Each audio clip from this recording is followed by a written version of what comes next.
쿠팡 때문에 다들 뭐 고민 좀 많으셨죠. 쿠팡이 우리가 이제 점점 셀링을 하기에 어려워지는 거는 사실입니다. 하지만 또 나름대로 또 우리 그런 정책에 맞추어서 우리도 잘 준비하게 되면은 구매 대행 이 업이라는 자체가 없어지진 않아요. 계속해서 시장이 커지고 뭐 아무리 경기가 안 좋다 하더라도 이 구매 대행 시장은 해마다 늘 우상향하고 있거든요. 그래서 절대적으로 한국 시장이 굉장히 그 다음에 이제는 거의 개인 맞춤화, 그 다음에 개성화 시대라서 실질적으로 국내에 있는 상품보다 본인의 개성을 위해서 해외에서 상품을 찾는 그런 수요가 점점 많아지고 있고 늘어나고 있습니다.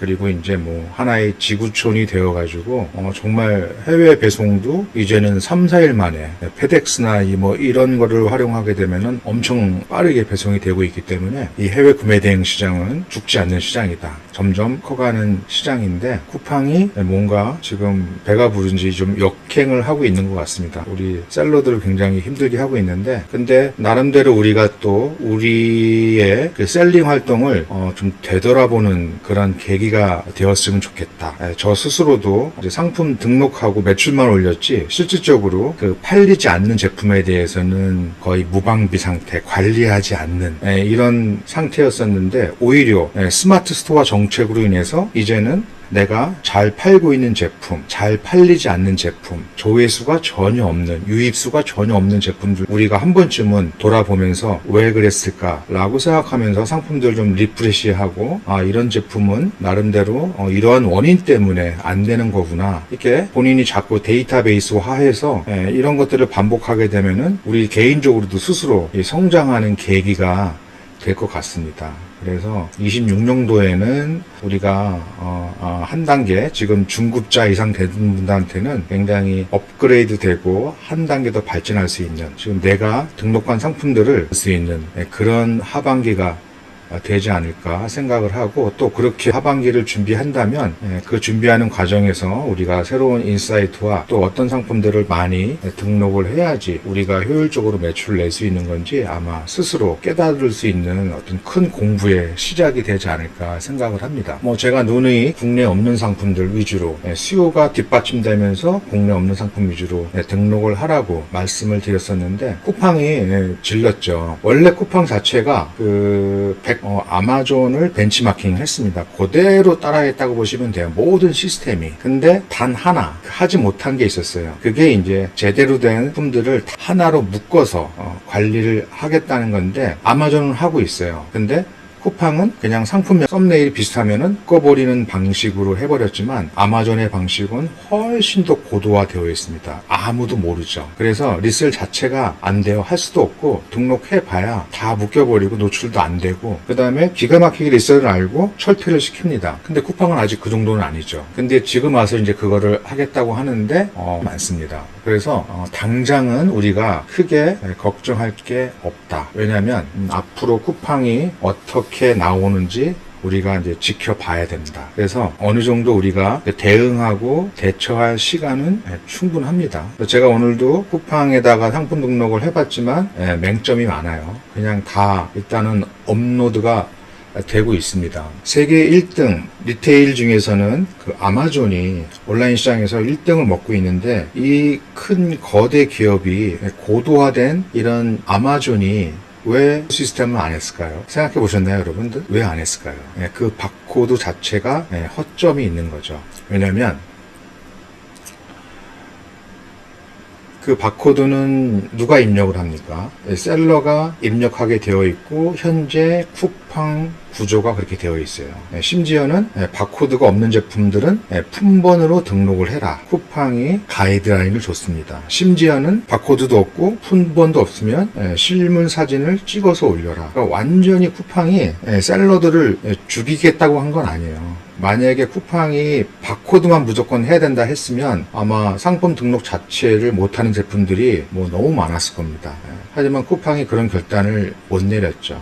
일단은 바코드 있으면 바코드 넣어줘라. 바코드가 없으면 품번을 넣어줘라. 그것도 안 되면 실물 사진, 고객이 실제 받아보는 상품의 컷을 직접 찍어서 업로드해라 라고 이렇게 얘기를 했습니다. 왜 아마존은 그렇게 하지 못했을까요? 그 자체가 되게 허술한 거예요. 그 자체가. 아마존은 그 아신 넘버라고 있어요. 아마존은 바코드 관리를 안 합니다. 이런 상품이 있다 보면은 상품 기술서에 보시면 여기도 이제 모델 넘버 자체적으로 정한 게 있죠. 하지만 그 아마존은 이 아신 넘버 이걸로 관리를 하고 있거든요. 아마존 스탠다드 아이템 넘버라고 해가지고 이게 B로 시작하는 코드가 있습니다. 이걸 누가 정하나요? 이건 아마존이 정하는 거예요. 그러니까 아마존의 이 시스템에 의해서 셀러가 어떤 상품을 올리더라도 아마존은 이 상품의 내일 대표 사진만 보고 판단하는 게 아니라 전체 상세 페이지 텍스트 하나까지 다 뒤져서 상품들을 다 찾아내서 같은 상품은 다 하나의 아신 넘버로 묶어버립니다. 그래서 그 아신 넘버로 묶인 것 중에서 최저가 제품만 이렇게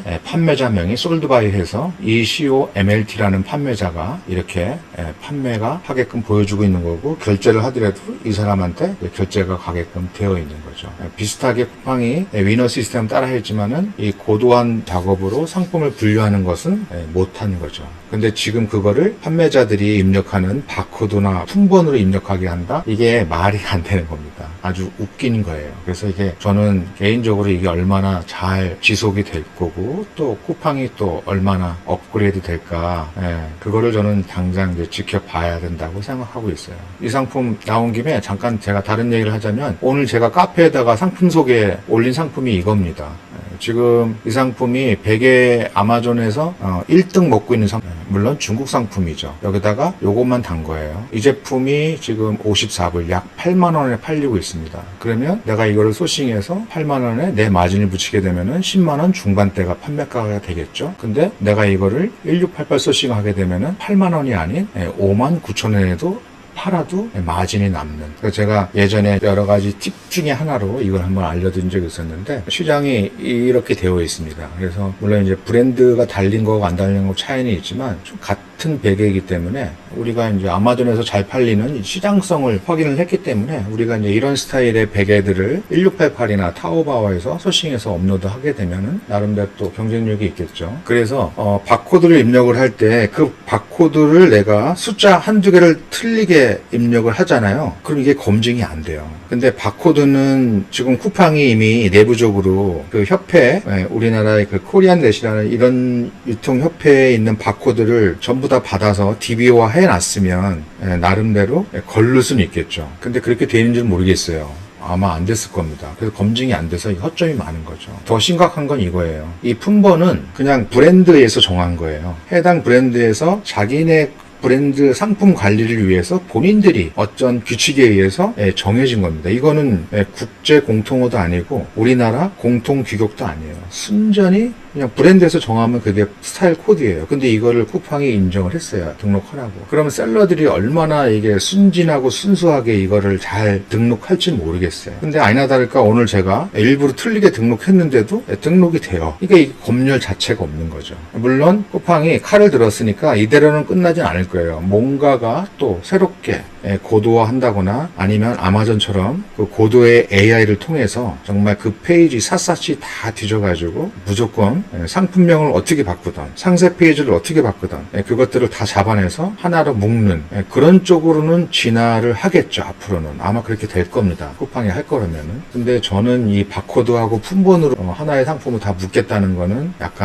조금은 약간 허점이 있지 않나, 저는 개인적으로 그렇게 생각을 합니다. 그래서 6월 달에 실제로 이제 어떤 일들이 벌어지는가 한번 우리가 상황을 지켜보면서 거기에 쿠팡 정책에 맞게끔 또 우리가 대응을 하는 방향 쪽으로 가시면 될 것 같습니다. 그래서 당장은 크게 여러분들이 염려를 안 하셔도 될 것 같아요. 아무튼 우리가 이런 일을 계기로 해서 장기적으로도 우리가 무지성으로 아무 상품이나 올리지 말고 최소한 내가 그 정확한 제품, 그 다음에 가격 경쟁력이 있는 제품, 혹은 정말 내가 철저한 시장 조사를 통해서 나만의 상품을 찾아서 올리는 그런 어떤 소싱의 루틴을 여러분들이 한번 생각하시면서 그동안에 그 내가 했던 방법들을 조금 되돌아보는 그런 계기를 가지게 되면 아마 여러분들도 좀 성장하는 그런 계기가 되지 않을까 생각을 합니다. 그래서 일단은 가품을 잡기 위해서 하는 거예요. 그 다음에 아무 생각 없이 그냥 상품을 등록해버리는 그런 부분도 막겠다는 얘기죠. 그러니까는 그냥 무작위한 대량 등록도 이제는 막겠다는 거죠. 그런 의미에서 이제 쿠팡이 이제 이런 제도를 실시를 했고, 지난 시간에도 얘기했지만 사실 가장 컸던 원인은 고객의 컴플레인들이 좀 많았습니다. 왜 같은 상품이 상품명만 바뀌었다고 비싸게 파는 제품을 내가 사게 만들었느냐, 이런 류의 컴플레인이 CS를 굉장히 많이 들어왔던 거죠. 그래서 이제 고유축책으로 이런 제도를 만든 것 같은데, 어떻게 이게 좀 진화되고 고도화 되는지는 좀 더 살펴봐야 될 것 같습니다. 사실 정말 그 셀러들이 상품을 등록할 때, 특히 이제 브랜드 상품들은 정말 꼼꼼하게 정확하게 바코드나 품번을 입력한다면 아무리 우리가 상품명과 썸네일 바꾸더라도 결국은 그 코드로 다 묶이는 거예요.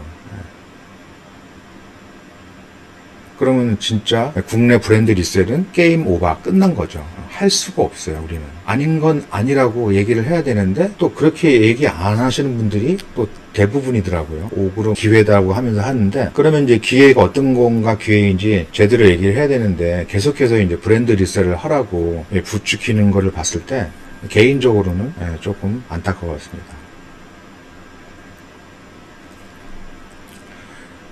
그래서 정말 이제 진정으로 위너를 제대로 모든 똑같은 상품으로 묶겠다는 의지로 이제 이런 코드나 체계를 들고 나왔습니다. 그렇게 하게 되면은 우리는 또 거기에 맞춰서 제대로 쿠팡의 정책에 맞춰서 상품을 또 올리면 되는 거죠. 물론 당장 지금 쇼핑 트래픽이 국내 플랫폼 중에서는 압도적으로 1등이었지만 지금은 이미 네이버 스스도 많이 올라와 있고, 그 다음에 쓰기라든가 이런 11번가 G마켓들도 굉장히 지금 매출이 안 나오는 게 아니거든요. 우리가 쿠팡 하나만 하는 게 아니기 때문에 오히려 쿠팡을 기회로 해서 우리가 상품을 좀 수집하고 소싱하는데 조금 더 정밀화하고 고도화한다면 우리 스스로도 진화가 되고 조금 더 매출을 더 잘 올릴 수 있는 그런 전 계기라고 생각을 합니다. 그래서 지금 아마존은 이제 자체 아신이라는 넘버로 모든 상품을 관리하고 있고, 쿠팡은 이제 바코드하고 품번으로 관리를 하려고 하고 있는 겁니다. 그래서 아신 넘버가 같으면 무조건 한 개의 상품이고 최저가를 가지고 있는 판매자한테 판매가 돌아가는 쿠팡의 위너 시스템과 같은 개념이라고 보시면 돼요. 바이박스는 아까 그 썸네일 우측에 있던 거기가 이제 바이박스인데, 거기에 이제 단독으로 하나의 셀러가 이제 다 선점을 하는 거죠. 쿠팡은 또 마찬가지로 그와 비슷하게 최저가인 판매자가 노출이 돼서 이제 그 판매자한테 정산이 되는, 결제가 되는 아마존하고 비슷한 그런 구조를 가지고 있습니다. 그리고 아마존은 또 그 자체 시스템으로 해서 또 이게 가품인지 진품인지 가르는 기능, 쿠팡은 아직 그런 게 없어요. 조금은 아직까지는 좀 많이 차이가 나는 거죠. 그래서 뭐 유통 경로 소명이라든가 아니면 가품 신고가 들어오면은 다시 소명하라고 하던가, 이렇게 그냥 계약서에 의존하는 그런 구조로 가고 있기 때문에 셀러가 굉장히 많이 힘이 드는 거죠. 그래서 아마존은 실제로 내가 제품을 생산을 하던 제조를 하던 사입을 하던 내가 가지고 있는 제품을 가지고 있는 셀러만이 이제 아마존에 들어갈 수 있는 구조인 거고, 쿠팡은 저희처럼 재고를 가지고 있지 않고 위탁 배송으로 상품을 판매할 수 있는 그런 구조로도 현재는 이제 판매가 가능한 상태인 거고, 이것이 단기간에 없어지지는 좀 아마 힘들 겁니다. 아마존 같은 시스템이 도입이 되지 않는 이상은. 그래서 지금 당장은 걱정을 안 하셔도 될 것 같습니다. 그래서 우리가 앞으로 준비할 것들은, 만약에 이런 시스템으로 계속해서 쿠팡이 고도해 나간다면은 앞으로는 국내 유통 중인 동일 상품은 다 묶일 가능성이 있는 거죠. 근데 그 바코드나 품번을 살짝 변경해서 등록을 하는데 이거를 쿠팡이 어떻게 검열을 할 것이냐. 이게 이제 쿠팡이 해결할 문제입니다. 아마 그렇게 등록하는 셀러들도 있을 거예요. 묶이는 거를 방지하기 위해서. 그거를 어떻게 쿠팡이 인지를 하고 자체 검열을 해서 노출에 제한을 줄 것이냐. 요것이 해결이 된다면 실질적으로 정말 많이 어려워지는 거죠. 같은 상품을 등록하는데 내가 최저가가 아니면 상당히 어려워지는 부분이 생길 수가 있는 겁니다. 그리고 중국처럼 바코드가 없거나, 근데 중국 페이지 뭐 타오바오나 1688도 그 자체적으로 정한 그 품번이나 다 있습니다. 그거를 쿠팡이 이제 인정해 주느냐 인정하지 않느냐 또 문제인데, 사실은 그 번호를 넣어도 또 상품 현재 등록은 돼요. 그렇기 때문에 앞으로 계속 우리가 지켜봐야 할 것 같습니다. 그래서 이제 묶일 수 있는 확률이 점점 많아지기 때문에 정말로 우리가 그 가격 조사하지 않고 무의미하게 업로드하는 상품들은 경쟁에서 밀릴 수밖에 없다. 그리고 이게 정착이 된다면 진짜 국내 브랜드 리셀은 끝난 겁니다. 저희처럼 재고를 가지지 않고 소소매로 등록하는 건 진짜 끝난 거죠. 다른 걸 해야죠. 그래서 이번 일을 계기로 우리가 실질적으로 국내에 없는 상품들 우리가 발굴을 해서 소비자한테 그 소개하는 어떤 큐레이터의 역할로 우리가 소싱을 한다면, 그게 이제 시장 조사를 통해서 수요가 있는지 없는지는 검증을 해야겠죠. 이런 식으로 우리가 상품을 소싱을 한다면 충분히 경쟁력 있게 판매가 가능한 거고요. 그 다음에 더 나아가서 판매가 잘 된다면 이제 이런 것들을 우리가 사입이나 혹은 내 브랜딩을 달고 제조를 할 수 있는 그런 방향으로도 앞으로는 더 가야 되지 않을까, 이렇게 생각을 해봅니다. 그리고 브랜드 위주로 하시는 분들은 철저하게 이제 국내 미출시 모델, 그 흔한 나이키도 국내에 없는 모델이 해외에는 너무 많습니다. 우리가 이런 것들을 찾아서 소개하는 게 저희의 역할인 거죠. 그래서 해외 한정판, 콜라보, 국내 미출시 제품들 뭐 이런 것들을 우리가 찾아서 업로드를 앞으로는 해야 됩니다. 더 나아가서는 해외 브랜드와 독점 계약을 맺어서 나만 공급을 받는다던가 여러 가지 우리가 비즈니스 모델을 세울 수가 있는 거죠. 이러려면 우리한테는 돈이 필요한 거예요. 시드머니. 이 시드머니는 결국은 구매 대행 위탁으로 해가지고 빨리빨리 모아야겠죠. 그래서 앞으로는 그 데이터에 기반한 소싱을 우리가 해야 된다. 철저하게 데이터 소싱을 하는 것이 앞으로는 더 중요해진다. 그래서 데이터 소싱을 하는 사람들한테는 오히려 기회가 될 수가 있는 겁니다. 당장 우리가 해야 될 거는 뭐 품번을 다르게 등록할 수도 있어요.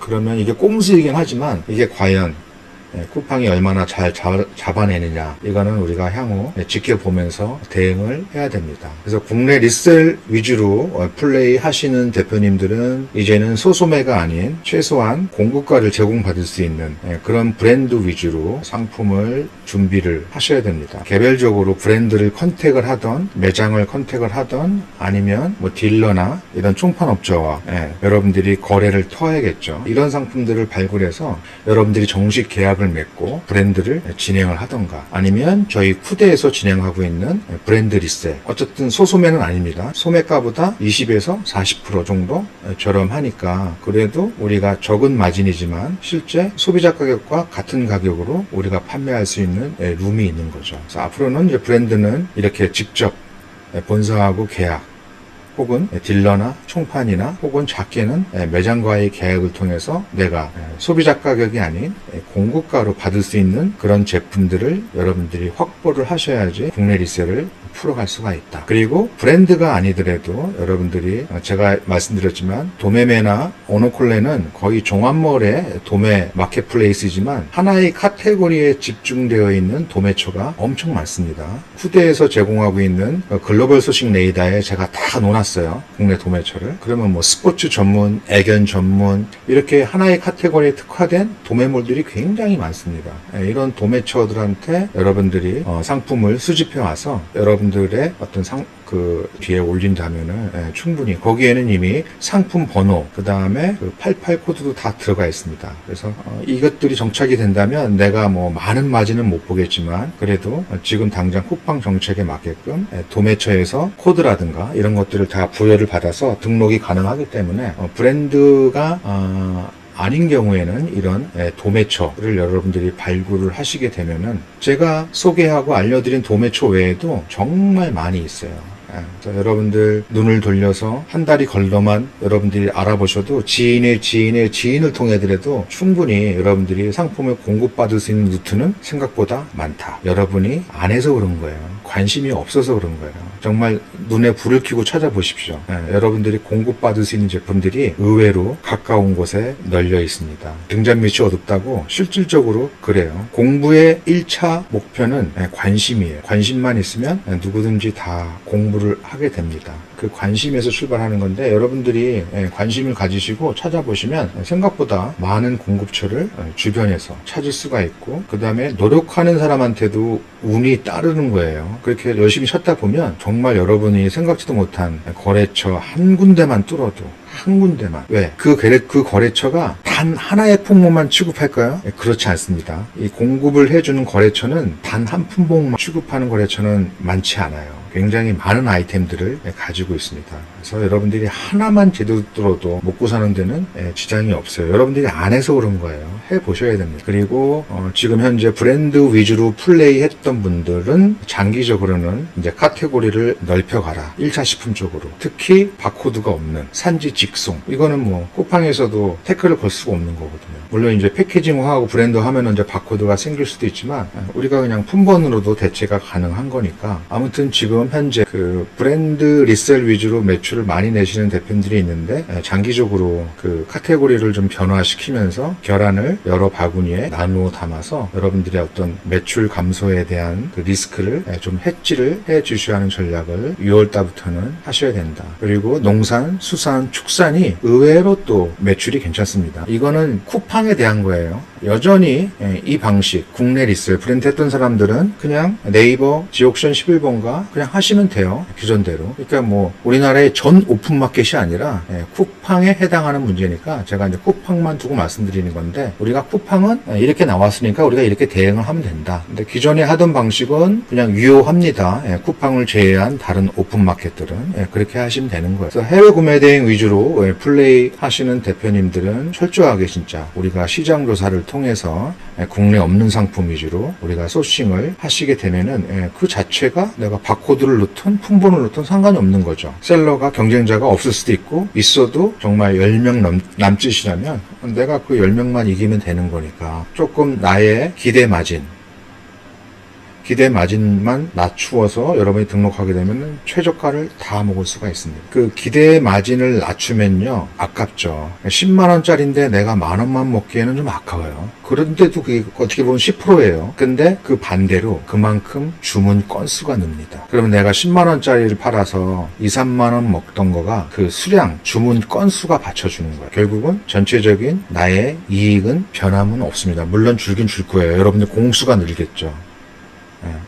없던 주문량에 비해서 주문량이 늘어나니까 좀 분주해지고 사람도 써야 되나 그런 걱정도 하기 시작하면서 부대비용이 증가는 하지만 매출은 비례해서 아마 건수가 아마 늘어날 겁니다. 그래서 나의 기대 마진만 낮춰서 여러분들이 최저가를 잡을 수 있으면 정말 많은 매출을 할 수가 있어요. 또 그렇게 하는 게 이제는 정답입니다. 쿠팡이나 네이버에서 잘 팔고 있는 제품들 서치해서 내가 최저가 맞추고도 나의 마진룸이 생긴다? 그럼 들어가는 거예요. 쿠팡에 들어가는 겁니다.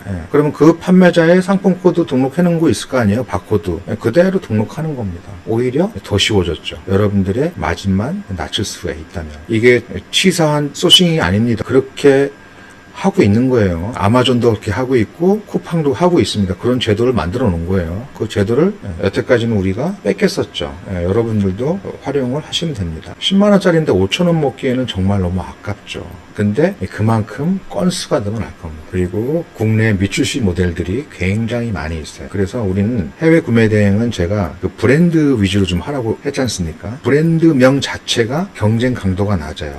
수요 대비 공급이 늘 부족한 게 브랜드예요. 근데 그 브랜드는 이미 광고가 되어 있고 고객들한테 가치가 인정되어 있는 제품입니다. 근데 생각보다 나라에 들어와 있는 해외 브랜드가 모든 제품이 다 들어와 있는 게 아니에요. 그래서 쉽게 국내에 미출시된 상품들을 찾을 수가 있습니다. 그거 찾는 순간 내가 그거를 나만 파느냐? 그렇지 않을 거예요. 이와 같은 생각을 하고 있는 셀러들이 누군가는 올려놓은 셀러들이 있을 거예요. 근데 일반적인 우리가 키워드 소싱보다는 경쟁이 훨씬 덜한 거죠. 얼마 안 되는 거죠. 박리담에는 불변의 진리입니다. 불변의 진리. 깨질 수가 없는, 다른 마케팅이 필요 없는 거예요.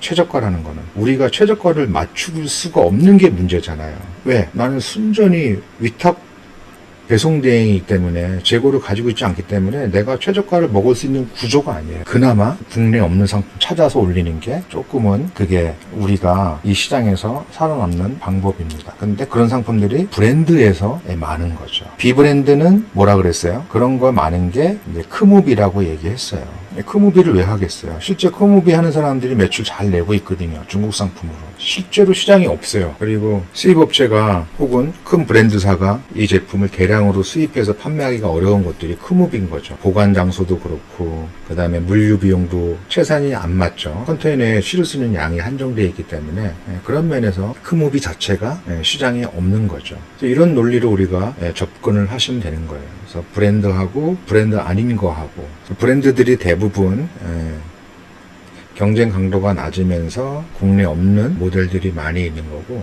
브랜드가 아닌 시장에 어떤 카테고리, 어떤 아이템들이 없는지는 파악을 해서 우리가 그런 것들만 상품을 수집해서 올리게 되면은 충분히 여러분들이 매출을 아주 쉽게 올릴 수가 있는 겁니다. 그래서 희소한 거, 그 다음에 단종된 모델, 한정판, 콜라보 대부분 이게 이제 브랜드에 해당되는 키워드들입니다. 분들을 우리가 해외 구매 대행으로 공략을 하시면 됩니다. 그래서 해외 구매 대행은 오히려 브랜드 위주로, 그 다음에 비브랜드는 조금은 비마이너한 수요, 마이너 시장 쪽으로 그런 아이템들을 여러분들이 노리시는 게 충분히 쿠팡 정책을 대응하면서도 매출을 올릴 수 있는 그런 방법입니다.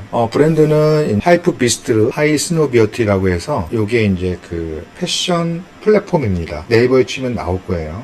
그러면은 해외 유명 브랜드의 소식, 콜라보 소식, 뭐 한정판 소식들을 볼 수가 있어요. 또 미츠슈 모델이나 국내 없는 모델들은 이런 데서 여러분들이 찾을 수가 있고, 그 다음에 가까운 일본에서도 이런 국내 미츠슈 모델들을 여러분들이 쉽게 확인이 가능합니다. 그리고 여러분들이 뭐 직접 여기 들어가지 않더라도 쉽게 그 AI를 통해서 여러분들이 이런 정보를 습득을 할 수가 있는데, 하나의 여러분들이 구매 대행 관련된 것들만 질문하고 답을 받을 수 있는 그런 로직을 하나 만들어서 그 대화방에서 여러분들이 많은 정보를 받을 수 있게끔 아마 그렇게 하고 계실 거라 생각하고 있는데, 뭐 방법은 어쨌든 간에 여러분들이 잘 선택하셔 꼭 이게 아니더라도 이런 정보들은 쉽게 여러분들이 이제는 구할 수가 있습니다. 그래서 뭐 고급 정보가 아니에요. 여러분들이 얼마나 검색을 많이 하느냐 안 하느냐 그 차이입니다. 그리고 정말 국내에 없거나 판매자가 많지 않으면 일단은 내가 마진을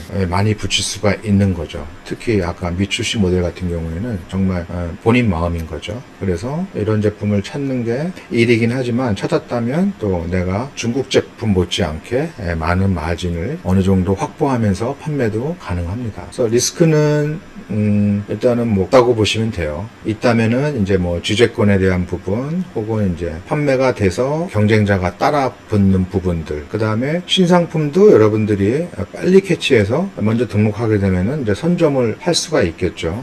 또 나중에 이제 경쟁자가 붙긴 하겠지만, 그래도 이제 여러분들이 리뷰를 쌓아가고 이런 것들을 어느 정도 루틴화 한다면 쉽게 여러분들이 뭐 단발성으로 있다가 없어지고 하는 것들이 아니기 때문에 여러분들이 충분히 루틴화해서 꾸준한 매출들을 올릴 수가 있습니다. 그래서 그 브랜드 위주로 국내 미츠슈 제품들을 이런 루틴을 가지고 여러분들이 확인을 하시면 될 것 같아요. 그래서 이런 패션 플랫폼을 통해서 여러분들이 충분히 좋은 정보들을 확인할 수가 있습니다. 그래서 킥스 온 파이어, 나이키 조던 출시, 그 다음에 제가 얼마 전에 소개해드렸던 신발 소신처 중에서 스니크 앤 스터프라고 해서 여기에 이제 국내 없는 모델들이 굉장히 많다고 한번 설명을 드렸었죠. 이런 데서 여러분들이 꾸준히 수집을 하셔야 되고 사이트 들어가서 보셔야 됩니다. 우리가 구매 대행하면서 신발은 무조건 해야 된다는 겁니다. 무조건. 중국 신발 할 수 없잖아요. 근데 브랜드 신발은 여러분들이 무조건 하셔야 하셔야 됩니다.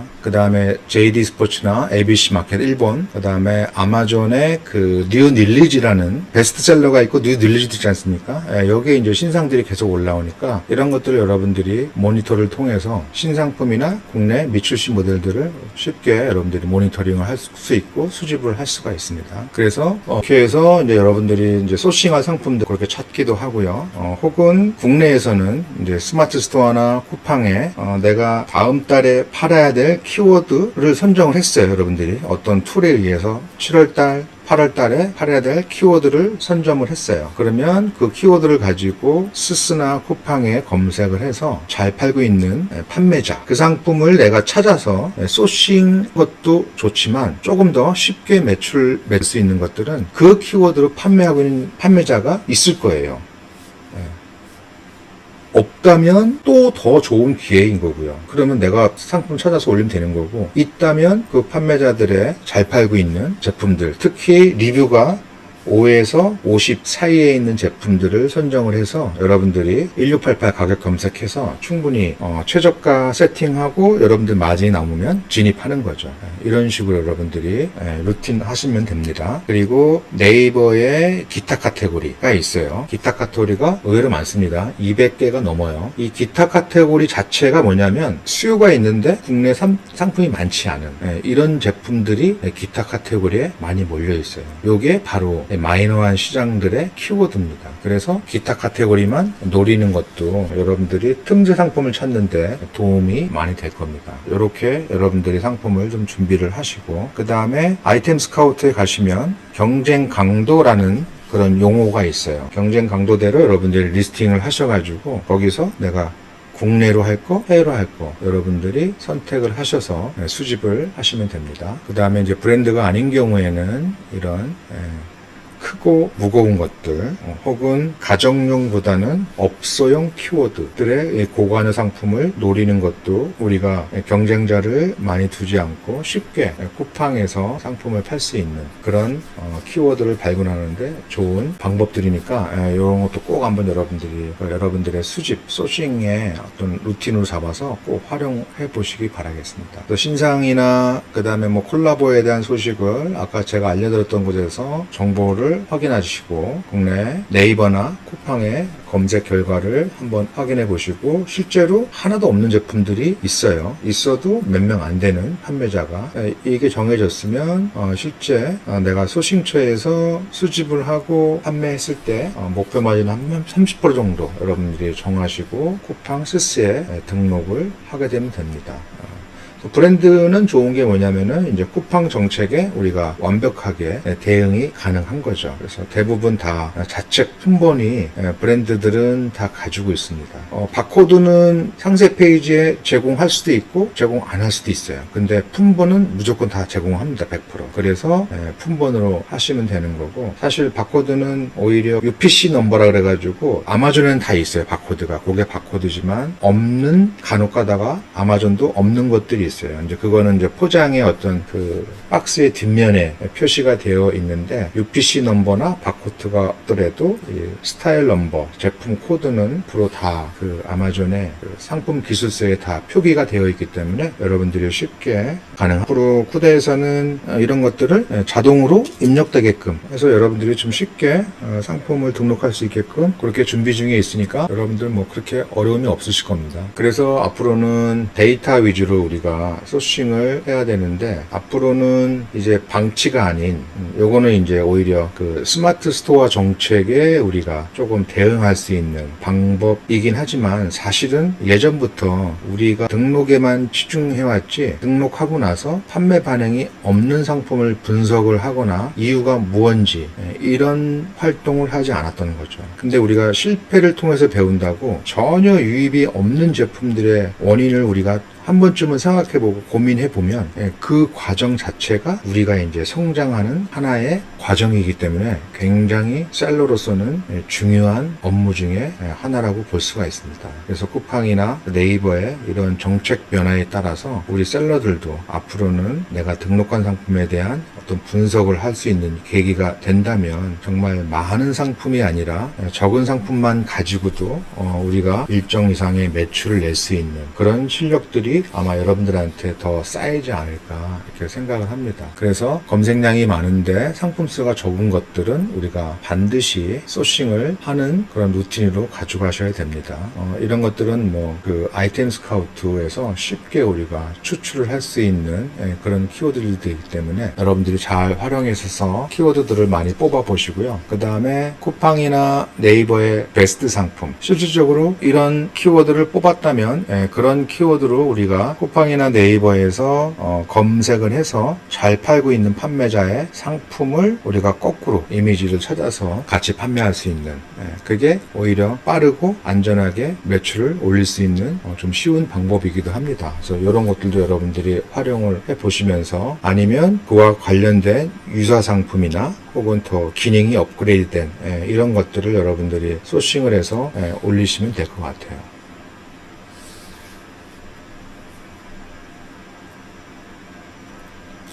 그 다음에 아마존, 라쿠텐, 타오바오 교차 검색을 하는데, 우리가 말하는 소위 글로벌 브랜드 말고는 대부분 이름 없는 제품들, 해외에서 로컬 브랜드도 판매하는 것들은 대부분 다 검색을 하게 되면 아까 제가 얘기했던 베개처럼 타오바오나 1688에서 쉽게 이미지로 여러분들이 검색을 할 수 있어요. 그래서 실제 아마존과 라쿠텐의 인기상 우리가 거꾸로 중국에서 소싱해서 업로드할 수 있는 이런 소싱도 굉장히 우리가 데이터를 통해서 키워드를 수집하고 상품을 아마존이나 라쿠텐 이런 글로벌 플랫폼에서 검색을 한 다음에 잘 팔고 있는 제품들을 확인이 됐으면 거꾸로 이제 우리가 중국에서 소싱하는, 실제 우리가 이제 이런 데이터를 통해서 키워드를 뽑았어요. 수집하려고. 근데 이제 그 키워드가 정확하게 어떤 제품인지 우리가 보기 전에는 모르잖아요. 그리고 실제 제품도 여러 가지지 않습니까?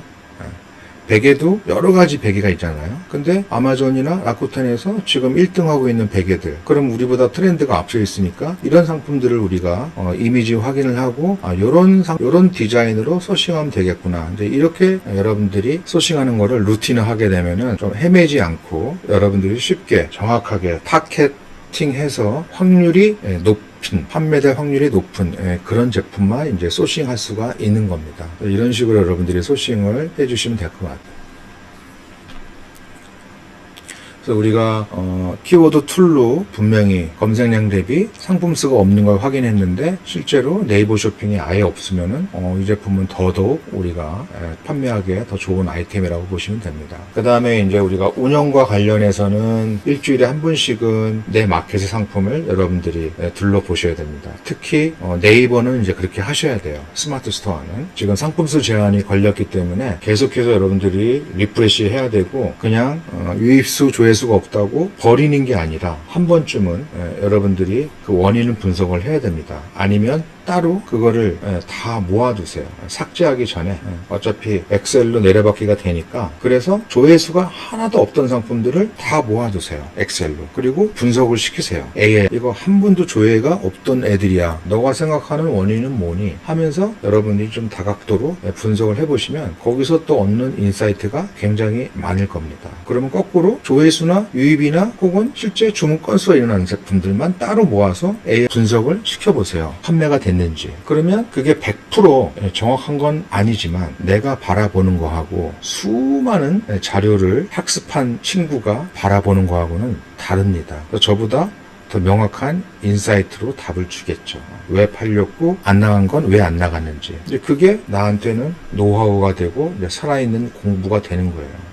그것들이 계속 반복하다 보면 여러분들 이제 이게 체득이 되는 거죠, 몸에. 그래서 그게 이제 지식이 반영된 소싱을 하게 되면은 아무래도 점점 시간이 가면 갈수록 여러분의 그 판매 확률은 아마 올라갈 겁니다. 이런 식으로 계속해서 여러분들이 진화해 나간다면은 시간은 우리 편인 거죠. 시간이 가면 갈수록 대표님의 매출도 점점 이제 견고해질 겁니다. 제가 말씀드린 대로 이런 것들을 잘 루틴화해서 여러분들이 한번 업무에 반영을 해서 잘 루틴화 해보시길 좀 바랍니다. 그리고 쿠팡 의존도를 조금씩은 뭐 일부러 낮출 필요는 없지만 우리가 그동안 조금 덜 신경 썼던 11번가 지옥션, 롯데온 이런 쪽에도 여러분들이 판매 활동을 좀 적극적으로 상품들도 더 많이 등록을 하면서 매출을 더 그 쉐어를 좀 많이 늘려놔가지고 너무 쿠팡에만 의존하지 않는 그런 채널 분산을 좀 해보시고요. 그리고 분기에 1회 정도는 어차피 여러분들이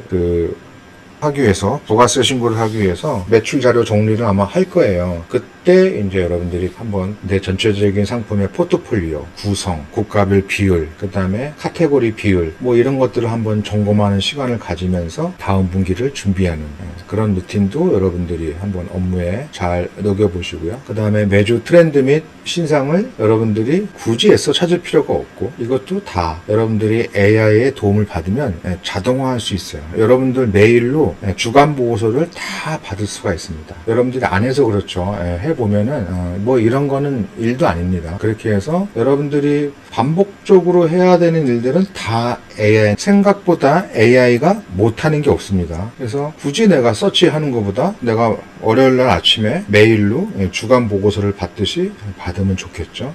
이런 식으로 여러분들이 루틴을 한번 해보시고요. 그 다음에 이제 고객 관리가 이제는 그 노출의 중요한 변수가 됐습니다. 쿠팡도 그렇고 네이버도 그래요. 11번가 지옥션 다 마찬가지입니다. 이제는 고객의 CS 점수가 마켓 지수에 큰 영향을 미치고 있고 마켓 지수가 떨어지면 실제 노출이 잘 안 됩니다. 그래서 고객 CS만큼은 여러분들이 정말 잘 하셔야 돼요. 오히려 CS만 전문으로 하는 직원을 둬서 항상 당일 Q&A 당일날 다 대답을 하고 그 다음에 여러분은 아침에 오전에 모든 발주를 끝낼 수 있는 그래야지 그날 발송하면은 내일 가는 거니까 그래서 빠른 배송과 고객 CS가 굉장히 우리 노출의 중요한 요소이기 때문에 이러한 것들도 내가 전체적인 CS가 뭐가 문제인지 그 다음에 이거를 내가 자동화할 수 있는지 이런 부분도 충분히 여러분들이 AI하고 상의를 해보셔가지고 이것도 자동화할 수 있는 부분은 자동화 하셔가지고 시스템을 좀 구축을 하시면 업무에 많이 도움이 될 겁니다. 그 다음에 시즌 트렌드 뭐 이런 것들은 여러분들이 수시로 데이터 랩 들어가서 분석을 해보셔가지고 늘 뭐 해외 구매 대행은 우리가 이제 우리는 8월달, 9월달 거 봐야 되고 이제 다음 달만 초만 되더라도 우리는 이미 이제 가을 준비를 해야 돼요. 이미 해외 브랜드들은 벌써 다운이 이제 깔리기 시작합니다. 여름인데도 홈페이지에. 그래서 가을을 준비하는 그런 선제적 소싱도 해야 되는 거죠. 이런 것들을 여러분들이 하나하나씩 다 못 챙겨요. 지금은 정말 구매 대행하기 너무 좋은 그런 시대입니다. AI가 저도 따져보니까 저는 한 11명과 일하는 것 같아요. 저도 그렇게 어느 정도는 시스템을 갖춰놨거든요. AI로. 많은 일을 이제 협업을 하고 있는 거죠. 그리고 짧게는 한 달 주기로 여러분들이 상품을 되돌아 볼 수 있는 일주일, 한 달 이런 여러분들이 주기를 가지고 내 상품에 유입이 없거나 조회수가 없는 상품들이 이제 원인이 무엇인지 한번 생각해보고 상품들을 이렇게 리프레시 할 수 있는 이런 것들을 여러분들이 체크리스트 두고 늘 점검하시기 바랍니다. 이거를 달력에 적어놓고 하실 필요가 없어요. 이거를 여러분들이 AI 자동화 시켜서 점검을 AI가 할 수 있도록 한번 그렇게 시스템을 갖춰보시고 기본적인 건데 아마 여러분들이 더 필요로 하거나 혹은 이 중에서 필요 없는 것들은 여러분들이 가감을 해서 나름대로 한번 그 체크리스트를 작성을 해보시고 때때로 그 시스템화해서 AI 보고를 받을 수 있는 그런 업무 플로우를 한번 구성해 보시기 바라겠습니다. 그래서 AI를 그냥 간단한 질문하고 답받는 수준으로 써셨던 분들한테는 굉장히 어려운 얘기일 수도 있어요. 하지만 하셔야 됩니다. 지금 진짜 날고 기는 사람들이 너무너무 많아요. AI를 통해서 굉장히 스마트하게 업무를 하고 있습니다. 소싱도 잘하고 있고요. 여러분들도 할 수 있어요. 첫째 관심부터 가지시고 여러분들이 되는 충분히 하루에 일정 시간, 2-3시간은 여러분들이 따로 공부를 하는 시간도 가지셔야 됩니다. 안 하신 분들은 지금부터라도 늦지 않았으니까 꼭 하시기를 추천드립니다. 브랜드 리셀 하시는 분들이 말 그대로 지금 소소매를 하고 있어요. 소소매. 네이버, 쿠팡, 11번가의 소매가를 내 마진 붙여서 소매가로 판매하는 그런 소소매 리셀을 하고 있는데 이게 쿠팡에서는 이제 안 먹힌다는 얘기인 거죠. 품번이 입력이 된다면. 근데 그 입력 자체가 오류가 날 수 있는데 일부러 오류를 내는 거죠. 1, 2, 3, 4, 5를 1, 2, 3, 6으로 등록을 하는데 이제 그 쿠팡의 그 검증 시스템이 얼마나 정밀한지 모르겠지만 그걸 잡아낸다면 진짜 아마존의 아신 넘버처럼 굉장한 위력을 발휘하겠지만 제가 보기에는 잡아낼 만한 기준이 없는 거예요. 88 코드는 가능합니다. 우리나라의 전 88 코드를 DB에 다 때려받고 검증을 할 수 있겠지만 이 품번은 말 그대로 제조사가 이 다이나핏, 언더아머, 디스커버리, 카스텔바자 임의로 정한 넘버예요. 그렇기 때문에 검증이 안 되는 거죠. 틀려도. 어찌됐든 이번 기회에 우리가 소소매가 아닌 그래도 소매가가 아닌 내가 공급가를 10,000원에 판매되는 제품을 내가 7,000원, 8,000원에 공급받을 수 있으면 조금은 더 유리한 거죠. 현재 그 8개의 브랜드가 되어 있고 계속해서 지금 늘어나고 있습니다. 그래서 이제 그 재고 열람 하나 있고요. 그 다음에 발주를 처리하는 시트가 따로 있어요. 아까 이제 그 주소를 치고 가게 되면은 이런 재고 관리 구글 시트가 보일 겁니다. 지금 현재 여러분들이 등록할 수 있는 브랜드들이 있을 거예요. 제가 이제 공홈에서 썸네일을 갖고 왔고, 그 다음에 공홈에서 많지 않은 것들은 네이버에서 갖고 왔거든요. 그래서 없는 것들은 이렇게 또 X 표시가 되어 있고, 이게 거의 90%는 정확한데 그래도 이 컬러가 조금 틀릴 수도 있어요. 그래서 없는 것보다는 대충 여러분들이 리스트 보고 이건 치마구나 모자구나 이것만 봐서는 우리가 전혀 알 수가 없는 거니까, 그래서 대충 이게 어떤 제품인지 확인용으로 제가 다 매칭을 시켜서 이렇게 썸네일까지 다 놓았습니다. 그러면은 이게 이제 스타일 넘버, 컬러, 그 다음에 이제 사이즈별로 이제 공급가. 여러분들이 뭐 이거를 네이버에서 검색을 하시고 마진이 되는 것만 들어가시면 되는 거예요. 지금 이게 공급가가 63,000원, 63,000원, 지금 뭐 149,000원, 77,000원, 7만원, 72,000원 이렇잖아요. 대표님들이 판단하시고 이제 들어가시면 되는, 뭐 이런 식으로 하나하나씩 보면서, 아니면 여름이니까 원피스, 티셔츠 쭉 훑어보시고, 그 다음에 네이버 쳐보시고 되는 것들만 여러분들이 그냥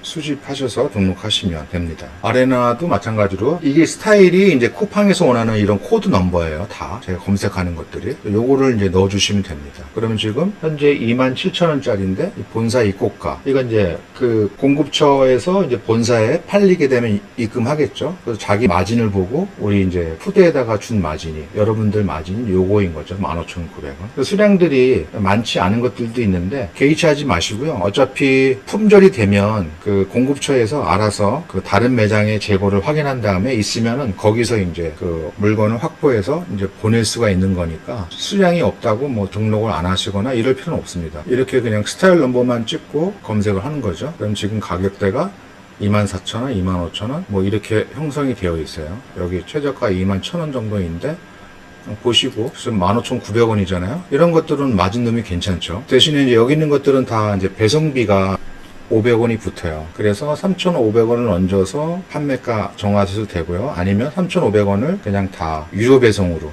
무료가 아닌 유료로 여러분들이 별도로 하셔도 될 것 같습니다. 그래서 잘 나가는 거 위주로 여러분들이 취사 선택해서 올리시고, 그 다음에 들어왔다.